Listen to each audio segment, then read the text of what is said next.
And that's a balance that I always hope that people can understand, especially folks outside of the addiction world, is both of those things are true. I'm responsible for my choices, but it also becomes harder and harder to make a healthy choice the further I get into addiction, because I'm literally wiring my brain. I'm rewiring my brain in a very dark and corrupt way. And that's not like a metaphor. That literally is happening.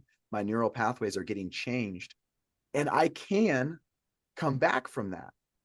And that's a beautiful part about recovery, is that I can come back from that, but it's not going to be easy. It's not, there's no toggle switch that I can just flip off and go, okay, now I'm healthy again. It's going to take years of work.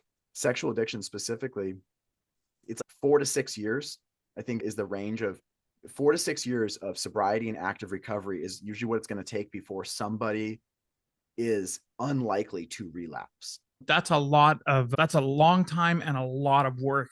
And so it takes a strong foundation to be able to do that work in. And so I'm really grateful to hear that you have that for you, because a lot of times that doesn't always exist for folks. And so it's important for all of us to understand. I'm glad that you're making the comment that two things can be true at the same time. Yeah. And because it is important to understand that that when your limbic system starts to take over and starts making decisions, it becomes something that it's much more challenging. And it is not a simple 1+1 math equation. It's an incredibly complex equation, really, that you're trying to work through and understand. And I know that said that the definition of addiction is something that I can quit on my own.